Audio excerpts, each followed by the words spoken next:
വിശദമായ വാർത്തകളിലേക്ക്. ശശി തരൂരിന്റെ നിയമസഭാ സ്ഥാനാർത്ഥിത്വ ചർച്ചകളെ രൂക്ഷമായി വിമർശിച്ച് കോൺഗ്രസ് നേതാക്കൾ രംഗത്ത്. എന്ത് പറയാനുണ്ടെങ്കിലും പാർട്ടിയിൽ പറയണമെന്ന് കെ സി വേണുഗോപാൽ. ആരെങ്കിലും വല്ല കോട്ടും തയ്പ്പിച്ച് വെച്ചിട്ടുണ്ടെങ്കിൽ അതങ്ങ് ഊരിവെക്കണമെന്നാണ് രമേശ് ചെന്നിത്തലയുടെ പരാമർശം. കെ കരുണാകരൻ സെന്റർ നിർമ്മാണ പ്രവർത്തനോദ്ഘാടന വേദിയിലായിരുന്നു നേതാക്കളുടെ പരസ്യ പ്രതികരണം. ശശി തരൂരിന്റെ രണ്ടാം മലബാർ പര്യടനം പുരോഗമിക്കുന്നതിനിടെയാണ് തരൂരിന്റെ നീക്കങ്ങൾക്കെതിരെ നേതാക്കളുടെ പട തന്നെ വിമർശനം ഉന്നയിച്ച് രംഗത്തെത്തിയത്. എന്ത് പറയാനുണ്ടെങ്കിലും പാർട്ടിയിലാണ് പറയേണ്ടതെന്നായിരുന്നു AICC ജനറൽ സെക്രട്ടറി KC വേണുഗോപാലിന്റെ വിമർശനം. കോൺഗ്രസുകാർ പരസ്പരം പറയുന്നത് ചർച്ചയാകാൻ ഇടവരുത്തരുതെന്നും KC വേണുഗോപാൽ പറഞ്ഞു. സാധാരണ രാഷ്ട്രീയ കാര്യങ്ങൾ ഞാൻ ഈ പാർട്ടിക്കകത്തുള്ള എന്തെങ്കിലും കാര്യം ഞാൻ പൊതുയോഗത്തിൽ പറയാറില്ല, മീറ്റിങ്ങുകളിൽ പറയാറില്ല. ഒരു മാസത്തിൽ 3 യോഗം നടന്നു. എന്ത് പറയാനുണ്ടെങ്കിലും അവിടെ ചർച്ച ചെയ്യുക, അതിനകത്ത് ചർച്ച ചെയ്യുക.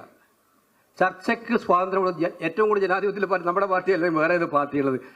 മന്ത്രിക്കുപ്പായം തുന്നിയ തരൂരിന് അതേ നാണയത്തിലായിരുന്നു ചെന്നിത്തലയുടെ മറുപടി. 4 വർഷം കഴിഞ്ഞ് ഞാൻ ഇന്നതാകുമെന്ന് ഇപ്പോൾ ആരും പറയേണ്ട ആവശ്യമില്ല. കാരണം 4 വർഷം കഴിഞ്ഞ് കേരളത്തിലും ഇന്ത്യയിലും എന്താ സംഭവിക്കുന്നതെന്ന് ഇപ്പോഴിവിടെ പറയേണ്ട ഒരു കാര്യവുമില്ല.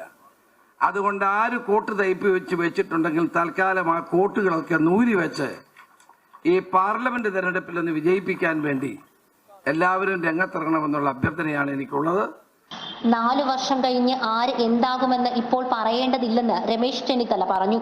മുഖ്യമന്ത്രിയാകാനും പ്രധാനമന്ത്രിയാകാനും ആർക്കും ആഗ്രഹിക്കാമെന്നും കേരളത്തിൽ ഇപ്പോൾ ഗ്രൂപ്പിസം മാറി അവനവനിസമാണെന്നുമായിരുന്നു UDF കൺവീനർ MM ഹസന്റെ കുറ്റപ്പെടുത്തൽ. എന്തഭിപ്രായങ്ങളും പാർട്ടി വേദിയിൽ പറയണമെന്നും സ്ഥാനാർത്ഥിത്വം തീരുമാനിക്കുന്നത് ഹൈക്കമാൻഡ് ആണെന്നും K മുരളീധരനും ഓർമ്മപ്പെടുത്തി. Kerala vision news, Thiruvananthapuram.